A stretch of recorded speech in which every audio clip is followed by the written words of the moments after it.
ओम विष्णु पादाय कृष्ण दृष्टांत भक्तिवेदांत स्वामी नाम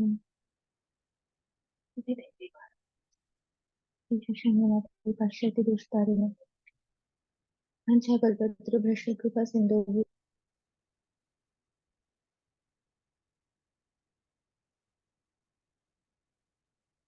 कांता राधा कांता नमोस्तुते तप्त कांचन गौरंगी राधे वृंदावनेश्वरी वैष्णवसुते देवी प्रणमामि तुभ्यं नमो भगवते कृष्णाय कृष्णाय कृष्ण चैतन्य नामक कृष्ण शुक्र हरे कृष्ण कृष्ण कृष्ण हरे हरे हरे राम हरे हरे। ओके, हरे कृष्ण। तो आज हम लोग भागवतम के फर्स्ट कैंटो के सेकंड चैप्टर स्टार्ट करेंगे। एक बार शॉर्ट में रिव्यू। हम लोगों ने फर्स्ट चैप्टर किया था। फर्स्ट चैप्टर में टोटल 23 श्लोका थे। 23 श्लोका में स्टार्टिंग के जो 3 वर्ष के 3 श्लोका, उसमें हमने डिस्कस किया था कि जो व्यासदेव है वो किस तरीके से भगवान को प्रार्थना ऑफर कर रहे हैं। ओम नमो भगवते वासुदेवाय से वो स्टार्ट कर रहे हैं। उसके बाद स्टार्टिंग के 3 श्लोकों में जो श्रीमद् भागवतम है उसकी महिमा, श्रीमद् भागवतम का प्रयोजन क्या है, श्रीमद् भागवतम की विषय वस्तु क्या है जो है भगवान कृष्ण का ग्लोरिफिकेशन, और ये सारी चीजें स्टार्टिंग के 3 श्लोका में एक्सप्लेन की है। उसके बाद वाले जो सारे श्लोका है, श्लोका नंबर 4 से लेकर 23 तक, उसमें नैमिषारण्य के वन में जो भी सारे ऋषि मुनि हैं वो सूत गोस्वामी को प्रश्न पूछते हैं। तो वो टोटल 6 प्रश्न हैं जिनके उत्तर पूरे भागवतम में एक्सपांड किए हुए हैं। तो वो 6 प्रश्न जो है वो कौन कौन से थे, कोई बताएगा? फर्स्ट क्वेश्चन कौन सा था? हरे कृष्ण माता जी। जी हाँ। बोलिए, फर्स्ट हाँ। क्वेश्चन। हाँ, सबका परम हित किसमें है? हाँ, जो जन साधारण लोग हैं उनका परम हित किसमें है, उनके लिए अल्टीमेट गुड कौन सी चीज है, मतलब उनको उनका करो धर्म क्या है, परम धर्म उन लोगों के लिए क्या है। ठीक है, ये फर्स्ट क्वेश्चन था। सेकंड क्वेश्चन कौन बताएगा? Essence of scriptures which can हाँ, satisfy their hearts. Yes. Second question क्या था कि इतने सारे शास्त्र लिखे हैं वेद व्यास ने, तो अभी इतने सारे शास्त्रों को पढ़ने के लिए कलयुग के लोग योग्य नहीं है, क्योंकि कलयुग के लोगों के बारे में क्या बताया? कलो अस्मिन युगे जनाः, उसमें कलयुग के लोगों के बारे में क्या बोले?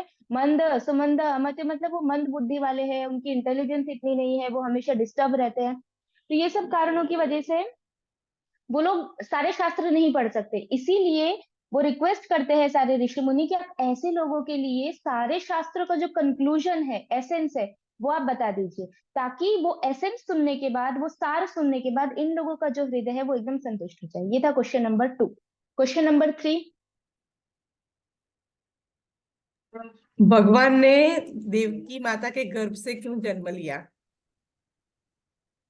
हाँ, भगवान देवकी माता के गर्भ में वसुदेव के पुत्र के रूप में क्यों उत्पन्न हुए, उनकी इच्छा क्या थी, उनका उद्देश्य क्या था, ये था प्रश्न number 3। Question number 4। Various incarnation of Lord. हाँ, भगवान के अलग अलग अवतार, जिसमें प्रमुख पूछा गया है भगवान के जो पुरुष अवतार है उनके बारे में, और उन्होंने जो भी अलग अलग एडवेंचर्स किए हैं या लीलाएं की हैं उसके बारे में। उसके बाद नेक्स्ट फिफ्थ क्वेश्चन। भगवान का लीला अवतार। हाँ, भगवान के लीला अवतार के बारे में, जैसे भगवान जब कृष्ण रूप में आए तो उन्होंने कौन कौन सी लीला की, फिर बलराम जी के रूप में कौन कौन सी लीला की, तो उनके लीला अवतार के बारे में क्वेश्चन नंबर 5 में पूछा है। और लास्ट क्वेश्चन, क्वेश्चन नंबर 6, वो क्या था?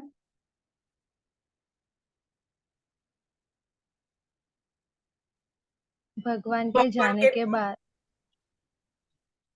हम्म,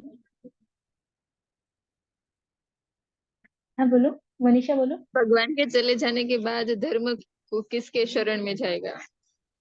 हाँ, जब भगवान भगवत धाम वापस चले गए द्वापर युग के अंत में, तो अभी जो धर्म है उसने किसकी शरण ग्रहण की, ये था क्वेश्चन नंबर 6।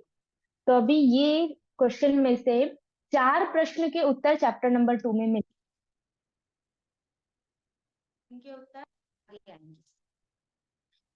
हम लोग स्टार्ट कर रहे हैं अध्याय 2। तो हम प्रयास करेंगे कि एटलीस्ट जो स्टार्टिंग के 6 श्लोक है वो हम लोग कवर कर सके। तो अध्याय 2 का नाम है दिव्यता तथा दिव्य सेवा। ये चैप्टर नंबर 2 में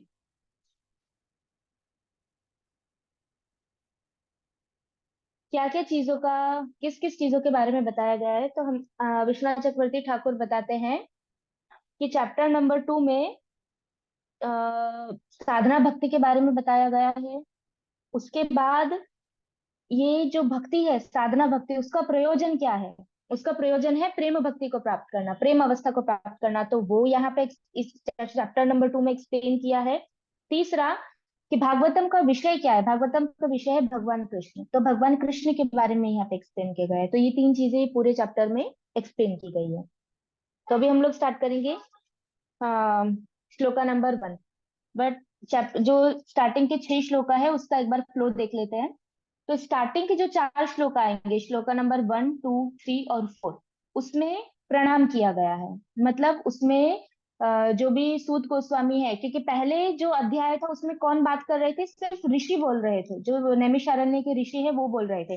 अब ये चैप्टर में स्टार्टिंग में व्यासदेव बोलेंगे और फिर सूत गोस्वामी बोलेंगे। और जो सूत गोस्वामी बोलते हैं वो स्टार्टिंग के जो श्लोका है उसमें ऋषि मुनियों को और सभी को, भगवान को, उनको सबको प्रणाम ऑफर करते हैं। उसके बाद वो प्रश्नों के उत्तर चालू करते हैं, सीधा आंसर नहीं देते हैं, पहले प्रणाम करते हैं उसके बाद वो आंसर देना स्टार्ट करते हैं। तो स्टार्टिंग के 4 श्लोका में प्रणाम है। उसके बाद श्लोका नंबर 5, श्लोका नंबर 5 में आएगा कि सूत गोस्वामी ने प्रणाम किया। अब प्रणाम करने के बाद वो ऋषि मुनियों को थैंक यू बोल रहे हैं, उनको धन्यवाद कर रहे हैं कि आपने जो प्रश्न पूछे हैं वो प्रश्न बहुत उत्तम है। इसी प्रकार के प्रश्न पूछने चाहिए जिससे मनुष्य जीवन का वास्तविक हित हो सके। तो उसमें वो ग्लोरीफाई कर रहे हैं उन प्रश्नों को, जो प्रश्न ऋषि मुनियों ने पूछे हैं। फिर श्लोका नंबर 6 और 7, उसमें जो पहला और दूसरा क्वेश्चन था, मतलब परम उद्देश्य क्या है मनुष्य जीवन का, परम हित किसमें है, और दूसरा क्वेश्चन क्या पूछा था कि सारे शास्त्रों का सार क्या है। तो ये 2 प्रश्नों के उत्तर श्लोका नंबर 6 और श्लोका नंबर 7 में दिए हैं। एक्चुअली में श्लोका नंबर 6 में ही दोनों आंसर मिल जाते हैं, उसी को एक्सपांड किया है फिर श्लोका नंबर 7 में। तो इस तरीके से ये पहले जो 6 वर्सेस है उसका फ्लो है कि उसमें क्या क्या डिस्कशन आएगा। ठीक है, तो हम लोग स्टार्ट करते हैं श्लोका नंबर 1। श्रीव्यासः उवाच इति सम्प्रश्न सन्निष्ट विप्राणां रोमहर्षणि प्रतिपूज्ये वचस्तेषां प्रभुक्तम उपचक्रमे। तो यहाँ पे क्या बोला है? रोमहर्षण के पुत्र उग्रष्टवा, उग्रष्टवा दूसरा नाम है सूत गोस्वामी का, क्योंकि ये सारे प्रश्न ऋषि मुनियों ने सूत गोस्वामी को बोले हैं। तो व्यासदेव अभी बता रहे हैं कि सारे प्रश्न पूछ लिए उसके बाद क्या हुआ।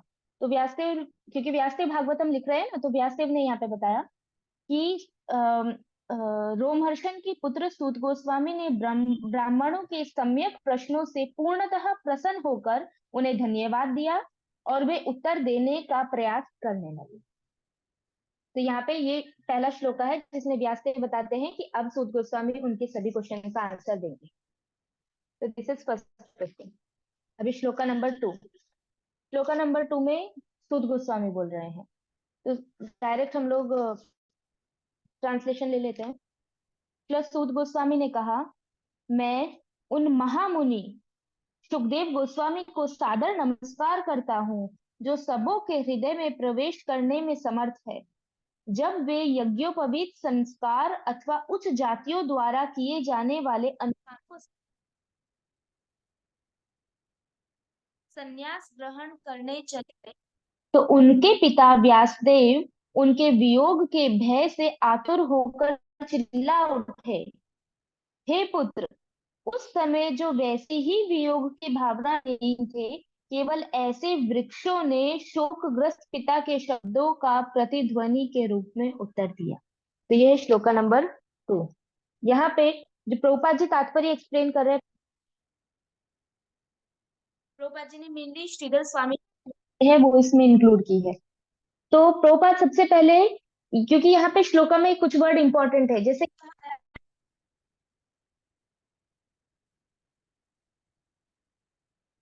यहाँ मेरी देखो, हाँ माता जी। Okay okay. तो इसमें सबसे इंपॉर्टेंट वर्ड स्टार्टिंग में क्या बोला है? सूत गोस्वामी क्या बता रहे हैं, किसके बारे में बता रहे हैं? उनके गुरु कौन थे? सुखदेव गोस्वामी। क्योंकि सूत गोस्वामी ने पूरा का पूरा भागवतम पहले सुखदेव गोस्वामी से सुन लिया है, तो अब वो चीज रिपीट करने वाले हैं जो सुखदेव गोस्वामी ने परीक्षित महाराज को बोली थी। तो इसीलिए वो स्टार्ट करने से पहले अपने गुरु को, मतलब सुखदेव गोस्वामी का ग्लोरिफिकेशन यहाँ पे कर रहे हैं। तो इसमें वो क्या बता रहे हैं कि सुखदेव गोस्वामी को मैं नमस्कार करता हूँ। और सुखदेव गोस्वामी ने क्या किया कि जब वो उनका जन्म हुआ, तो जन्म होते ही उन्होंने, कोई जैसे जनरली फॉर्मेलिटी होती है कि किसी भी व्यक्ति को वर्णाश्रम धर्म के अनुसार उसके अलग अलग संस्कार होते हैं, तो वो सारे संस्कार करने से वो एक योग्य ब्राह्मण कहलाता है। लेकिन जो ये सुखदेव गोस्वामी थे, उन्होंने कोई संस्कार नहीं किए। वो जस्ट वो उत्पन्न हुए, ना उन्होंने यज्ञोपवीत संस्कार करवाया, ना उन्होंने वेदों का ज्ञान लिया, कुछ नहीं, ना उन्होंने दीक्षा ली, कुछ भी नहीं किया। वो सीधा उत्पन्न हुए और वो प्रकट होते ही सीधा वहां से भाग गए। और जब वो भागे तो व्यास थे, क्योंकि वो ऑलरेडी उनकी आयुष्य थी, वो छोटे बच्चे तो थे नहीं। तो जब वो भागे, उन्होंने वस्त्र वगैरह कुछ नहीं पहना था, तो जब वो भागे तो व्यासदेव पीछे से चिल्ला उठे, क्योंकि तो व्यास ने चिल्ला के बोला कि हे पुत्र, कि व्यासदेव ने आवाज लगाई। तो वहां पे, उस जगह पे जहाँ पे सुखदेव गोस्वामी दौड़ रहे थे, वहां के जो वृक्ष थे, वो वृक्ष भी चिल्ला उठे। तो यहाँ पे जो विश्वनाथ चक्रवर्ती ठाकुर है वो अब देखेंगे अभी ये श्लोका में। तो यहाँ पे प्रभुपाद जी बता रहे हैं पहले वर्णाश्रम के बारे में, क्योंकि जो भी हम संस्कार का पालन करते हैं वो सारे संस्कार किसमें दिए गए हैं? वर्णाश्रम धर्म के अनुसार किसी भी मनुष्य को संस्कार पालन करने चाहिए। जिसकी शुरुआत होती है गर्भदान संस्कार से। पहले विवाह संस्कार आता है, फिर जो भी शिशु जन्म लेने वाला है उसके लिए गर्भदान संस्कार आता है। तो वहां से सारे संस्कार आते हैं और लास्ट में आता है फिर अंतिम संस्कार। तो यहाँ पे बोला गया है भी वर्णाश्रम के बारे में। प्रभुपाद जी तात्पर्य में बताते हैं कि वर्णाश्रम का उद्देश्य क्या है। वर्णाश्रम का एक ही उद्देश्य है कि जो एक साधारण व्यक्ति है जिसको कुछ नहीं आता, ऐसे व्यक्ति को एक वैष्णव के रूप में परिवर्तित करना, ये वर्णाश्रम का उद्देश्य है। फिर प्रभुपाद जी बताते हैं कि 3 प्रकार के जन्म होते हैं। सबसे पहला जन्म होता है शौक्र। का मतलब क्या होता है? ऐसा जन्म जो माता पिता के माध्यम से होता है। माता पिता के मिलन से जो जब जब हमारा जन्म होता है, वास्तविक ये शरीर का जन्म होता है, वो वाला जो बर्थ होता है उसको बोलते हैं शौक्र जन्म। उसके बाद दूसरा वाला जन्म आता है सावित्री जन्म। सावित्री जन्म का मतलब है कि जब हम गुरु स्वीकार कर लेते हैं और गुरु हमें अपने शिष्य के रूप में स्वीकार कर लेते हैं, तो उसको मतलब दीक्षा जब हमारी होती है, दैट इज सावित्री जन्म। वो हमारा सेकंड बर्थ होता है, क्योंकि हमारे गुरु जो होते हैं वो हमारे एटर्नल पिता होते हैं। वास्तविक जो पिता है जन्मों जन्म के लिए, वो हमारे गुरु ही होते हैं। फिर तीसरा होता है याज्ञनिक। याज्ञनिक का मतलब क्या होता है कि जब वो व्यक्ति भगवान की विग्रह की सेवा करने के योग्य बन जाता है, जिसको हम इन अदर फॉर्म बोलते हैं ब्राह्मण दीक्षा। तो वो वाला जो बर्थ होता है वो उसका तीसरा बर्थ होता है। तो इस तरीके से 3 प्रकार के जन्म होते हैं। अब यहाँ पे जो सुखदेव गोस्वामी थे, सुखदेव गोस्वामी ने कुछ भी नहीं किया। ना उन्होंने, उनका सिर्फ जन्म हुआ, उसके बाद ना उन्होंने दीक्षा लिया, ना उन्होंने भगवान की वर्शिप के लिए जो याज्ञिक संस्कार है वो करवाया, ना यज्ञोपवीत धारण किया, कुछ नहीं किया। वो सीधा भाग गए। तो यहाँ पे बताते हैं कि क्यों फिर भी सुखदेव गोस्वामी भागवतम बोल रहे हैं, उन्होंने कोई संस्कार नहीं किया फिर भी। क्योंकि सुखदेव गोस्वामी जो है वो बर्थ से ही, जन्म से ही लिबरेटेड थे, क्योंकि उन्होंने गर्भ में ही भागवतम का श्रवण कर लिया था। तो वो भागवतम का श्रवण करने के कारण सुखदेव गोस्वामी का शुद्धिकरण हो चुका था और वो शुद्ध भक्त थे। क्योंकि वो शुद्ध भक्ति, इसलिए उन्हें किसी भी प्रकार के वर्णाश्रम के धर्म का पालन करने की आवश्यकता नहीं थी। ये चीज यहाँ पे प्रभुपाद जी बताते हैं। उसके बाद बताते हैं कि जो ब्राह्मण होता है उसके 3 अलग अलग लेवल होते हैं। सबसे पहला लेवल होता है विप्र। विप्र का मतलब होता है कि जब एक पर्टिकुलर आयु आती है, उसके बाद जो भी शिष्य है उसको यज्ञोपवीत दिया जाता है। मतलब वो दीक्षा ग्रहण करता है और अपने गुरु के द्वारा उसको यज्ञोपवीत दिया जाता है। तो वो जो लेवल होता है उस पर्टिकुलर ब्राह्मण की स्टेज का, वो फर्स्ट लेवल होता है, जिसको बोलते हैं विप्र। सेकंड, सॉरी, द्विज। का मतलब है कि एक बार यज्ञोपवीत करने के बाद, क्योंकि साधारण मनुष्य जो ब्राह्मण नहीं है जिसने तो इसीलिए यहाँ पे बोला गया है कि सबसे पहले द्विज विप्र है, विप्र का उसको अभी वो वेदों का अध्ययन सबका अध्ययन कर सकता है। थर्ड लेवल फिर आता है ब्राह्मण। ब्राह्मण का मतलब क्या है कि अब अभी तक उसने सिर्फ शास्त्र पढ़े हैं, उसको कोई रियलाइजेशन नहीं हुआ है भगवान का, लेकिन अब क्या है कि वेद पढ़ने के बाद वो परम सत्य का वो रियलाइजेशन कर सकता है, उसको साक्षात्कार हो जाता है परम सत्य का, वो लेवल होता है ब्राह्मण, तब वो ब्राह्मण कहलाता है। उसके बाद जो फोर्थ स्टेज आती है, फोर्थ स्टेज का मतलब क्या है कि वो भगवान, परमात्मा, ब्राह्मण, ये जो पोस्ट ग्रेजुएशन लेवल की स्टडी है वो लेवल पे पहुंच जाता है और वो भगवान का और परमात्मा का साक्षात्कार कर सकता है। ब्राह्मण के लेवल पे वो ब्राह्मण ब्राह्मण का जो साक्षात्कार करता है उसी को ब्राह्मण बोलते हैं, लेकिन जब वो परमात्मा का और भगवान का साक्षात्कार भी कर लेता है तो वो वैष्णव कहलाता है। तो ये है फोर्थ लेवल। तो ये चीज प्रभुपाद जी परपट में एक्सप्लेन किए हैं। फिर प्रभुपाद जी बताते हैं आगे जाके कि किस प्रकार कोई वैष्णव बन सकता है। चलो तीन की स्टार्टिंग के तो बहुत कॉमन है, द्विज, विप्र और वो सब, लेकिन वैष्णव बनना इतना आसान नहीं है। तो वो बताते हैं कि वैष्णव बनने के लिए क्या करना पड़ेगा। वैष्णव बनने के लिए एक वैष्णव का ही शरण लेना पड़ेगा। जब हम किसी वैष्णव की शरण ग्रहण करते हैं तभी वो व्यक्ति वैष्णव के स्तर पे आ सकता है। तो ये पद्धति दी गई है कि वैष्णव कैसे बनना जा सकता है। अब उसके बाद श्रीधर स्वामी एक्सप्लेन करते हैं।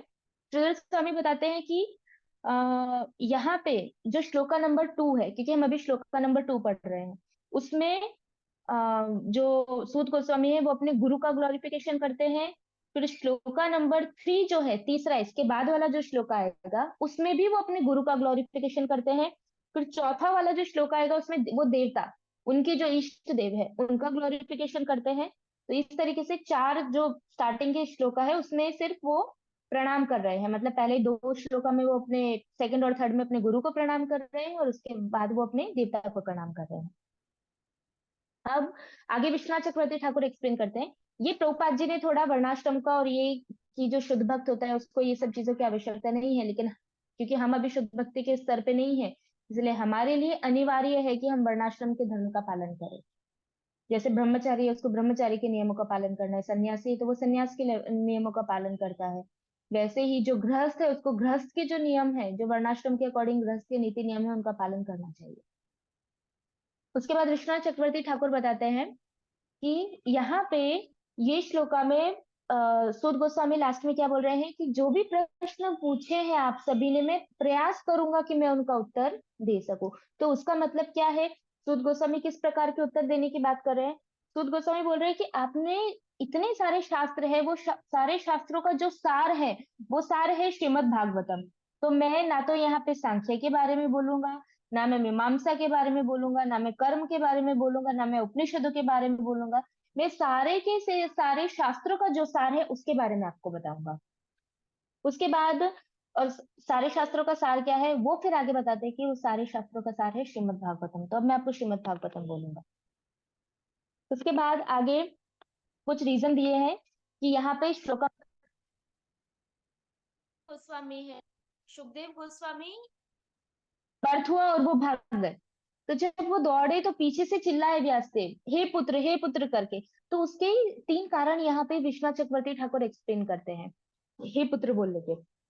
उसमें बताते हैं कि आ, जो व्यासदेव थे उनको ये रियलाइजेशन था कि जो मेरे पुत्र है सुखदेव गोस्वामी वो वास्तव में मेरे पुत्र नहीं है, वो पुत्र के साथ साथ भगवान के शुद्ध भक्त भी है। तो क्योंकि भगवान के शुद्ध भक्त उनसे दूर भाग रहे हैं तो वो विरह के कारण वो चिल्लाए हे पुत्र, क्योंकि व्यासदेव को ज्ञात था कि सुखदेव गोस्वामी साधारण बालक नहीं है। तो यहाँ पे वो अपने पुत्र के भाव से नहीं, वो किस भाव से चिल्लाए कि वो एक भगवान के शुद्ध भक्त है। तो इस कारण से वो एकदम डिस्टर्ब हो गए और चिल्लाने लगे अपने पुत्र के लिए, सुखदेव गोस्वामी के लिए। ये पहला कारण है। दूसरा कारण बताते हैं कि यहाँ पे कि जो व्यासदेव थे, जिस प्रकार कोई भी जीव है उसका अपने संतान के प्रति आकर्षण होता है, वैसे ही ये इस यहाँ पे क्या बोला है कि वैसे ही क्योंकि सुखदेव गोस्वामी व्यासदेव के पुत्र थे तो उनका भी बाय डिफॉल्ट उनके प्रति आकर्षण था। तो इस वजह से वो उसको सुखदेव गोस्वामी से अटैच थे, तो वो अटैचमेंट के कारण वो चिल्लाए कि हे पुत्र। अभी हमें ऐसा हो सकता है कि पहले में बोला है वो शुद्ध भक्त के कारण बोले, यहाँ पे बोला है अटैचमेंट। तो आचार्य सब अलग अलग एंगल से समझाते हैं। तो हमें समझना चाहिए कि हर प्रकार के उत्तर सही है। और क्योंकि शास्त्र अचिंत्य है, इसलिए हम हमारी लिमिटेड बुद्धि से नहीं समझ सकते, क्योंकि हम देखेंगे कि कभी कभी एक परपट है, वही परपट जीव गोस्वामी अलग तरीके से समझा रहे हैं, श्रीधर स्वामी अलग तरीके से समझा रहे हैं, विश्वनाथ अलग तरीके से समझा रहे हैं, फिर कोई अलग आचार्य है वो अलग तरीके से समझा रहे हैं। तो हमें सभी उत्तर को स्वीकार करना है, कंफ्यूज नहीं होना है, क्योंकि कंफ्यूज हम हो जाएंगे तो हमें लगेगा एक आचार्य सही बोल रहे हैं, दूसरे आचार्य गलत बोल रहे हैं। लेकिन भगवान की लीलाएं ऐसी है कि भगवान की लीला को अलग अलग एंगल से समझा जा सकता है, इसीलिए उसमें रस है, इसीलिए भगवान का ग्लोरिफिकेशन है। तो ये सेकेंड रीजन था कि वो अटैचमेंट के कारण चिल्ला रहा है, और उसमें बोल रहे इसमें कोई गलती नहीं है व्यासदेव की, क्योंकि अल्टीमेटली वो उनके पुत्र थे और वो चले गए, तो इसीलिए वो चिल्लाए। उसके बाद थर्ड रीजन जो बताया है वो ये है कि अ, जब व्यासदेव व्यास उनके पुत्र ऐसे चले गए, भाग गए यहाँ से, तो व्यासदेव चिल्लाए हे पुत्र। तो वहां पे जितने भी वृक्ष थे, वो वृक्ष भी वापस से चिल्लाए कि हे पुत्र। और वो वृक्ष ने क्या उत्तर दिया कि जो विरह व्यासदेव को अनुभव हो रहा था, वो ही विरह वहां के जो वृक्ष थे, वो वृक्ष को भी वो विरह अनुभव हो रहा था। तो जो सुखदेव गोस्वामी है, सुखदेव गोस्वामी शुद्ध भक्त थे, तो उनके कारण यहाँ पे विश्वनाथ बताते हैं कि सुखदेव गोस्वामी की शुद्ध भक्ति के कारण यहाँ पे जो भी वृक्ष थे, सुखदेव गोस्वामी वो सभी वृक्षों के मन में एंटर हुए, और उन्होंने अपने पिता को सांत्वना दी उन वृक्षों के माध्यम से। तो वो वृक्ष क्या बोले, उसमें लिखा है ऐसा श्लोका में कि वो वृक्ष को भी ये विरह अनुभव हुआ। तो यहाँ पे क्या विरह था, तो उन्होंने ऐसा बोला वृक्ष ने कि कौन पुत्र, आप किस पितृ पुत्र को आवाज लगा रहे हो, कौन पुत्र, किसका पुत्र, इस तरीके से व्यासदेव वहां पे बोलते हैं इनको, सॉरी, सारे जो वृक्ष है वो बोलते हैं व्यासदेव को। फिर उसके बाद वो क्या बोलते हैं कि आप क्यों चिंतित है, आप क्यों इतने बिबिल्डर हो गए, इल्यूजन में, मोह में क्यों आ गए हैं आप। तो ऐसा करके क्योंकि इसमें बताते हैं ऐसा आचार्य कि अभी फॉर एग्जांपल हम किसी को आवाज लगा रहे हैं, वो जा रहे हैं, वो कोई उत्तर नहीं देता है, तो हम बहुत घबरा जाते हैं। लेकिन अगर सामने की तरफ से एक उत्तर आ जाता है तो हम सेटिस्फाई, ओके ठीक है, उन्होंने हमारे उत्तर क्वेश्चन का आंसर दे दिया। सेम केस यहाँ पे हुआ कि यहाँ पे भी जब व्यासदेव चिल्लाए हे पुत्र करके, तो सुखदेव गोस्वामी समझ गए कि मेरे जो पिता है वो अभी मोह में है, वो इल्यूजन के कारण वो चिल्ला रहे हैं। तो उन्होंने तुरंत वृक्षों के मन में सुखदेव गोस्वामी ने प्रवेश किया, और उन्होंने वृक्षों के माध्यम से ये बुलवाया कि किसका पुत्र, किस पुत्र की आप बात कर रहे हैं, कौन सा पुत्र, और कौन पिता और कौन पुत्र, ऐसा करके वो बोले। ओके, 5 मिनट लेफ्ट, तो 5 मिनट के बाद डिस्कनेक्ट हो जाएगा। ओके, तो दूसरी लिंक जो आएगी आप उस पर ज्वाइन कर सकते हैं। तो उसके बाद फिर जो सारे वृक्ष थे, वो वृक्ष ने उनको सांत्वना दी कि आप इल्यूजन में मत आइए, आप क्यों चिंता कर रहे हैं, ऐसा करके तब व्यासदेव शांत हुए। तो ये उसका थर्ड मीनिंग है। उसके बाद आगे बताते हैं कि यहाँ पे जो सूत गोस्वामी है वो आगे क्या बोल रहे हैं कि जो जिस प्रकार सुखदेव गोस्वामी वृक्षों के मन में उतर के उन्होंने व्यासदेव को सांत्वना दी, उसी प्रकार से वो ही सुखदेव गोस्वामी जो मेरे गुरु है, वो सुखदेव गोस्वामी मुझे भी वो बुद्धि दे जिससे कि मैं ये श्रीमद् भागवतम जो है वो भागवतम बोल सकूं, उस भागवतम के बोलने से जितने भी सुनने वाले हैं, वहां जितने भी ऋषि मुनि बैठे हैं, उन सबके प्रश्नों के उत्तर मिल जाए और उन सबका जो हृदय है वो संतुष्ट हो जाए। तो ये था, ये उन्होंने लास्ट में बोला, किसने, सुद गोस्वामी ने। तो इस प्रकार वो ये पूरे के पूरे श्लोका में अपने जो गुरु है सुखदेव गोस्वामी, उनका ग्लोरिफिकेशन करते हैं, उनके बारे में बताते हैं और उनको प्रार्थना करते हैं कि वो मेरे ऊपर भी कृपा करे, ताकि मैं भी अच्छी तरीके से भागवतम आप सबको बता सकूं मेरे गुरु की कृपा से। इसलिए उन्होंने सारा का सारा भागवतम का जो क्रेडिट है वो किसको दे दिया, अपने गुरु को, सुखदेव गोस्वामी को। ठीक है, उसके बाद नेक्स्ट श्लोका नंबर 3। अगर लिंक डिस्कनेक्ट हो जाती है तो आप तुरंत इमीडिएटली दूसरी वाली जो लिंक है उस पे से ज्वाइन कर सकते हैं। नेक्स्ट श्लोका में क्या बोलते हैं अभी सूत गोस्वामी, मैं समस्त मुनियों के गुरु व्यासदेव के पुत्र सुखदेव को सादर नमस्कार करता हूँ, जिन्होंने संसार के गहन अंधकारमय भागों को पार करने के लिए संघर्षशील उन निपट भौतिकवादियों के प्रति अनुकंपा करके वैदिक ज्ञान के सार रूप इस परम गुह्य पुराण को स्वयं आत्मसात करने के बाद अनुभव द्वारा कह सुनाया। कितना इंपॉर्टेंट श्लोका है। सबसे पहले उन्होंने क्या बोला, मैं व्यासदेव के पुत्र सुखदेव गोस्वामी को नमस्कार करता हूँ। तो ये श्लोका में भी जैसे श्रीधर स्वामी बताते हैं कि ये श्लोका में भी वो अपने गुरु को नमस्कार कर रहे हैं, अपने गुरु को प्रणाम कर रहे हैं। क्यों प्रणाम कर रहे हैं उसका रीजन उन्होंने यहाँ पे बताया है। उन्होंने बोला कि इस भौतिक जगत में इस प्रकार के लोग हैं जो अंधकार में ही है और वो अंधकार से निकलने की इच्छा भी नहीं रखते। तो ऐसे लोगों को बाहर निकालने के लिए जो सुखदेव गोस्वामी है, उन्होंने पहले ये भागवतम उन्होंने खुद ग्रहण किया, इसका साक्षात्कार किया, इसको अनुभव किया और उसके बाद उन्होंने ये जो भागवतम है वो दूसरों को सुनाया। तो ये बहुत इंपॉर्टेंट श्लोका है कि यहाँ पे ग्लोरिफिकेशन किया गया है सुखदेव गोस्वामी का और बताया है कि किस क्यों जो भागवतम का खुद आत्म साक्षात्कार कर लेता है और वो फिर जब भागवतम सुनाता है तो उसका प्रभाव अलग होता है। तो वही चीज यहाँ पे उसी क्वालिटी के लिए यहाँ पे जो सूत गोस्वामी है वो सुखदेव गोस्वामी का ग्लोरिफिकेशन कर रहे हैं कि उन्होंने पहले स्वयं इसका आत्मसात किया, उसके बाद अनुभव द्वारा उसको कहा। क्योंकि जो जो भागवतम में लिखा है वो सारी एक एक चीज सुखदेव गोस्वामी प्रैक्टिकली अपनी लाइफ में एक्सपीरियंस कर चुके हैं और फिर उन्होंने उसके बाद श्रीमद् भागवतम परीक्षित महाराज को सुनाया।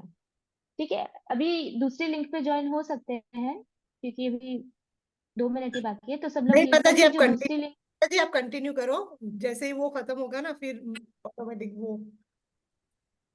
ओके ओके ठीक है माता जी। ठीक है, तो श्लोका नंबर 3 में प्रभुपाद जी बताते हैं तात्पर्य में कि यहाँ पे जो सुखदेव गोस्वामी का कंपैशन है, कंपैशन मतलब उनका जो दया भाव है भौतिकवादियों के लिए, ऐसे लोगों के लिए जो भक्त नहीं है, वो जो दया भाव है वो इस श्लोका में दिखाया गया है कि किस प्रकार से सुखदेव गोस्वामी हमारे जैसे जीवों के लिए उन्होंने ये भागवतम परीक्षित महाराज को सुनाया और उन सुखदेव गोस्वामी को सुध गोस्वामी प्रणाम करते हैं। उसके बाद नेक्स्ट श्रील प्रभुपाद बताते हैं, थोड़ा भागवतम के बारे में बताते हैं। प्रभुपाद प्रभुपाद क्या बताते हैं कि श्रीमद् भागवतम जो है वो वेदांत सूत्र का सार है।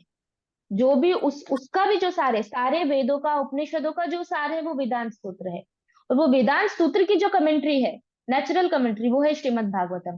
क्योंकि वेदांत सूत्र को पढ़ना, सारे शास्त्रों को पढ़ना असंभव है, पॉसिबल नहीं है एक कलयुग के भौतिकवादी जीव के लिए कि वो सारे शास्त्रों का अध्ययन करके ये कंक्लूजन पे पहुंच सके कि अल्टीमेटली उसको कृष्ण प्रेम प्राप्त करना है। वो पॉसिबल नहीं है। क्योंकि ऑलरेडी क्यों पॉसिबल नहीं है ये हम लोग फर्स्ट चैप्टर में देख चुके हैं। जो वो श्लोक का आता है कलो अस्मिन युगे जनः वाला जो श्लोका है, प्रायणाल पायुषा सभ्य कलो अस्मिन युगे जनः मंदः सुमंदा मतियो मंद भाग्य उपद्रता। क्योंकि कलयुग के लोग बुद्धिशाली नहीं है, हमेशा उनकी आयुष्य इतनी नहीं है, वो हमेशा उनको बीमारी रहती है, वो डिस्टर्ब रहते हैं, विचलित रहते हैं, भक्तों का संग नहीं मिलता।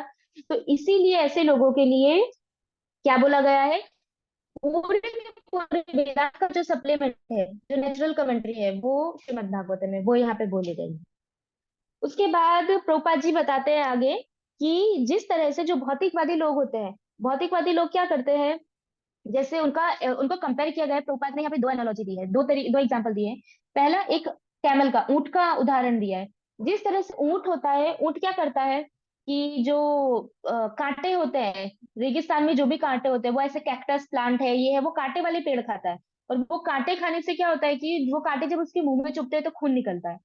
अब वो खून उसको ऐसा लगता है कि ये जो खून है वो कहाँ से आ रहा है, ये जो कैक्टस वाला प्लांट है उसमें से आ रहा है।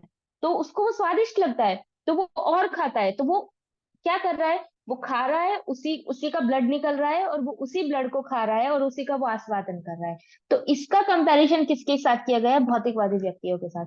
कि भौतिकवादी जो व्यक्ति होते हैं, जो भक्ति नहीं जानते, भक्ति नहीं करते, जिनको जीवन का उद्देश्य नहीं पता, ऐसे लोग क्या करते हैं, पूरा दिन सुबह से लेकर शाम तक मेहनत करेंगे, उसके बाद पूरे महीने करेंगे, लास्ट में उनकी सैलरी आएगी। मतलब उन्होंने क्या किया कि पूरे महीने इतनी मेहनत करके they are wasting their blood, अपनी एनर्जी वेस्ट कर रहे हैं, ब्लड वेस्ट कर रहे हैं, और उस ब्लड के रिटर्न में उनको क्या मिला, लास्ट में सैलरी मिलता है। और फिर वो सैलरी एक झटके में खत्म हो जाती है। तो क्या होता है कि वो अपना ही खून पसीना बहा के यहाँ तक आए हैं और फिर अल्टीमेटली उनको डिससेटिस्फेक्शन मिलता है। और इसका दूसरा उदाहरण प्रभुपाद जी बताते हैं कि जैसे एक ग्लास है, वो ग्लास के अंदर हनी है, तो उनको ऐसा वो उसको बाहर से चाटते हैं शहद को, वो उसका रियल आस्वादन नहीं कर सकते, वो उसको बाहर से चाट के उनको लगता है हाँ मुझे इसमें आनंद आएगा, मुझे इसमें आनंद आएगा, बट उसमें वास्तव में भौतिक जगत में किसी भी चीज में कोई आनंद नहीं है। तो ये दो चीज प्रभुपाद जी तात्पर्य में एक्सप्लेन करते हैं।